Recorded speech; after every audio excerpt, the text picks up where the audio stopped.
Hello everyone, this is CJNovo992 and today we are back from the brand new video. Today's video is finally here, and not only is it a cheeky wee distraction which based on Sunday is welcome, ladies and gentlemen, but it is a rumour that's now been going on for 4 months and only getting hotter and hotter as we get closer to the season and the man's contract gets closer to being over. That's right, it is time for the Rangers Rumour series, which if you haven't seen before and if you are a new subscriber to the channel, it's when we dive into this, we break down everything there is to break down regarding the player. We look at his player profile, we check the old football and TV, and we go in and see why you're seeing this rumour and if it is all a pile of utter drivel and utter nonsense. The latter, before we break down, let's actually discuss to see if it should be. Starting off as always then with the old player profile fashion, Sakala is a 5'10", 24-year-old Zambian international attacker who currently plies his trade over in Belgium. Yes, ladies and gentlemen, Rangers in Belgium. Is there anything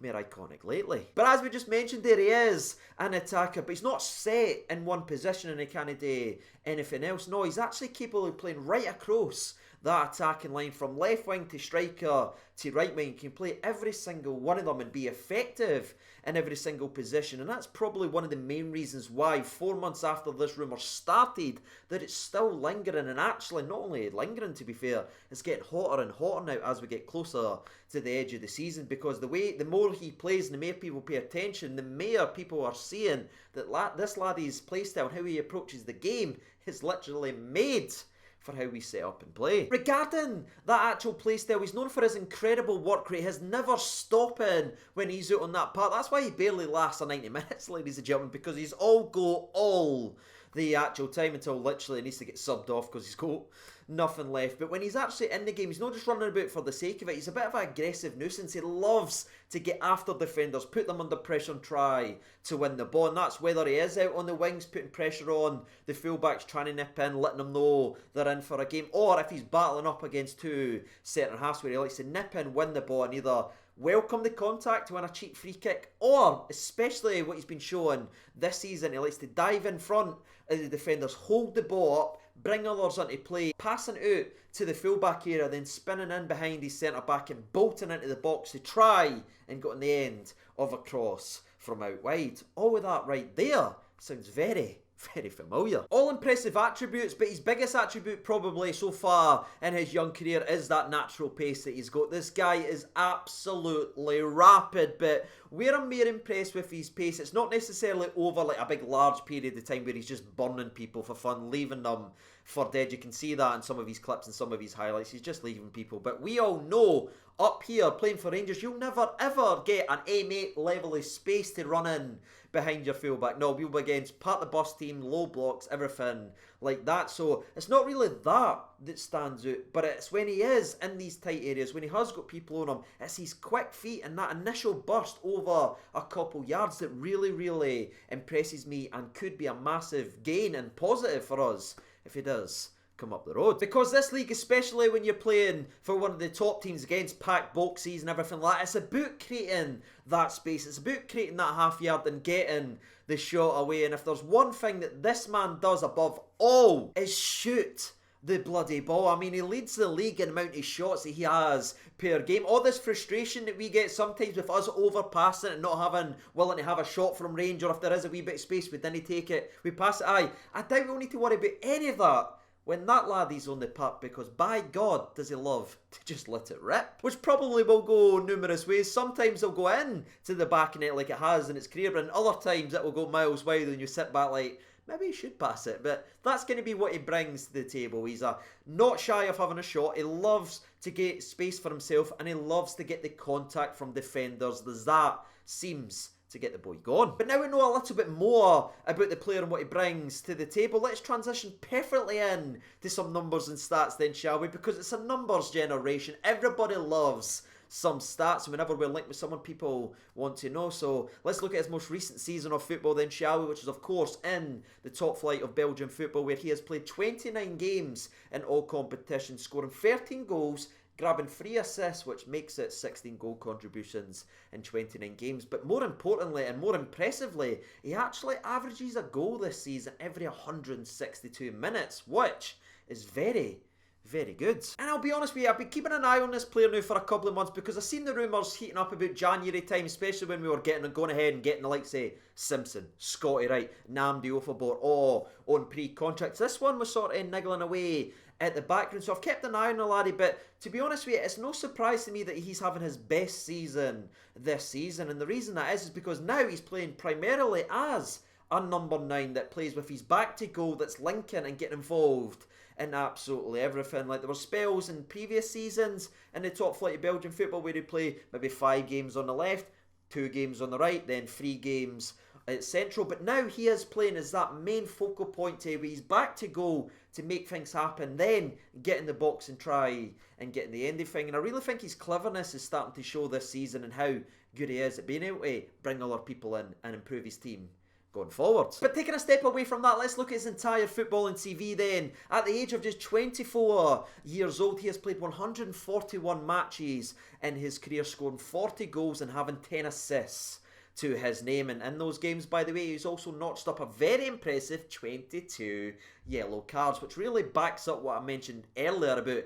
he likes to get involved and likes to let the defenders know they're in for a game. Aye, he likes to get involved. But if I'm honest with you, we can't look too much into that body of work because a lot of that is sort of second league football. Like when he was at Spartak Moscow, he didn't make an appearance for Spartak Moscow. He actually played just for the second team in the lower divisions. And a lot of those games that we just mentioned are in lower divisions or the second tier of football. So let's move all that to one side and just focus in on his top flight football then, shall we? And in the Belgium League, he has played 80 times in all competitions where he has actually got 24 goals and 6 assists, which averages a goal every 233 minutes in the top flight of Belgium, which is actually not too bad when again you consider he has been playing left wing, right wing and striker within those 80 games. But with the numbers now crunched in, let's move away because again we didn't try and focus too much on stats because stats didn't tell you everything in the game of football. It doesn't break down his work rate and how much of these chances he's actually creating for his teammates that didn't go into the back. And it never paints you the entire picture, but again it's always a good wee indication of what we could potentially be bringing in. But now let's transition away from that and get in to the old competition for places because I think this here is where it gets very, very interesting because if you've been paying attention to today's video, you heard me say that he can play in numerous positions, and if you think about where we are as a football club, how we like to play and what we ask from our wingers, even though they aren't really wingers, they're kind of inverted strikers, kind of guys that need to get in and around the box. This guy could easily fill in any of these roles and add something to this Rangers team because not only has he got the raw pace, but he can go down that right hand side. He's got that work rate as well, very reminiscent of Ryan Kent because again I love Ryan Kent. One of the reasons he's always on the wall right there is because he just gives everything. Does it work out all the time? Not. But does he leave everything out there on the park? Yes, and it's very similar. And from everything I've been able to see, read and look into for this laddie, they all say the same. He gives everything when he's on the park and he run himself into the ground. And if you think about it on the right hand side, where I think we're actually at the weakest, if I'm being honest, in terms of going forward and back, because it's only Tavernier doing that side, he could really add a bit more urgency and energy to that right hand side almost right away. But again, the good thing about this lad is he's not needed to just play in that role. He can help manage the left hand side, maybe game management with Ryan Kent with Champions League games coming, etc. And he can go in there and play that hold up, link up play role, which we've been doing with Alfredo Morelos. If Morelos is here next season, of course, which again I'm hoping he is actually here, then he stays to play some Champions League football. But again, with the rotation and playing players out, we've seen, especially recently from it, and I've been very, very disappointed. And Kamar Roof's not really been linking the ball up and being able to hold the ball up with his stature or anything like that. So this could be a stark warning sign to them to shaping up as well, because this guy is a bit in there. He likes to get physical, he likes to get involved, and again, he can hold it up. And that's 3 boxes ticked there for us next season with more quality and cover. And some people might say Scotty Wright, absolutely, but what's wrong with having Sakala, Kent, Scotty Wright over Jordan Jones, Brandon Barker and Greg Stewart? For me, that's moving the club in the right way. Now again, I just want to point out that I'm not sitting here saying that this guy's an incredible player from day one. He's going to push everybody out the way and go straight into the starting 11. That's very, very rarely how it works. But has this lad got attributes that gets you very excited with the old footballing brain?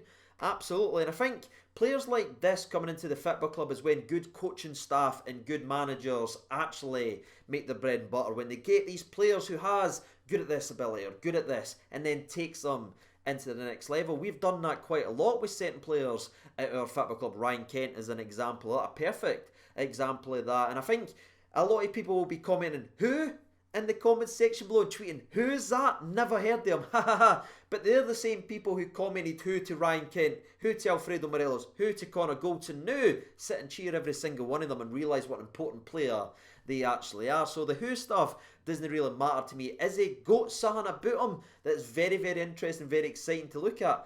Absolutely, and I can just think if he comes here and he can learn for the likes of the coaching staff we've got and he can take it to that next level, we could have a very, very exciting footballer on our hands. With that being said, that's us kind of done and dusted regarding the actual player discussion for today's video. That's his player profile, that's what he brings to the table, that's his numbers that he's had so far, and that is the areas that he can impact this Rangers team right across that forward line, adding more quality and firepower to every spot across that forward line. Now though, I want to transition in to where this rumour is, why you're hearing it, where it's came from, why it's only getting hotter, and it can be really summarised by a lot of things. One of them you'll probably get right away. What he brings to the table ticks a lot of boxes for Rangers, and when you consider the fact that he is free and the players that will be leaving our football club this summer, like say Greg Stewart, Jordan Jones, Brandon Barker, and with him now confirming that he won't sign any contract, even though it's been kind of known for a wee while, but he will definitely be leaving when his contract runs out this summer. That has got a lot of people talking, and it's almost a perfect fit from a footballing and kind of off the field aspect, bringing in quality for absolute buttons. But it's not just the footballing reason why you've been seeing this rumour and why it's been preserving this long. It's really took a next level more recently, and that is simply because we live in a social media world, ladies and gentlemen, and our boy Sakala on Instagram has went and followed Alan McGregor, Steven Gerrard, Barisic, Joe Aribo, Glenn Kamara, Kamar Roof, and the skipper Tavernier. Yep, ladies and gentlemen, that is why it's getting hotter and hotter, and that's why you're seeing more of the name. It's because he's followed those Rangers players and obviously the gaffer on social media. Now, there could be another couple of ways to look into this. One, you could look at it, oh well, he's followed all of them, then he suddenly stopped, so maybe someone's told him, shh, you're making it too obvious, so he's just stopped doing it after people started to notice what he was doing. Or we look at it as he plays in Belgium. Rangers has played 2 Belgium teams this season in the Europa League, and he's went and followed the players he's thought's been impressive in those games of football. That genuinely could be the way. It could be very, very split here. It could be everything, or it could be absolutely nothing, because the guy follows like say Pogba and Sancho and all that. Doesn't mean he's gone to Man United, but I will admit the fact that he's followed those players and the consistency in which he followed those players does make this very, very interesting. And with that being said, that is the rumour broken down. That is the player broken down. Now it's time to jam that together, and I hand it over to you guys down there in the comment section below, because I want to ask you 2 questions. One, now you've heard a little bit more about what the player brings to the table, do you think Rangers should go ahead and sign the player? Do you think we should sign him? And 2, do you believe any of this to be true? Let me know what your thoughts and opinions are down there in the comment section below. While you get involved down there in the comments, I will let you know my opinion. I've actually been quite impressed now. I've been watching this guy a wee bit longer than most of the Rangers rumours and everything, because it has been going on for so long. So I've been paying attention to him. He is a very exciting player. He's certainly got a wee bit of bit between his teeth. I think he could handle the physicality of the Scottish League. It could be an interesting one, and for nothing, why no, ladies and gentlemen. But do I think this is true?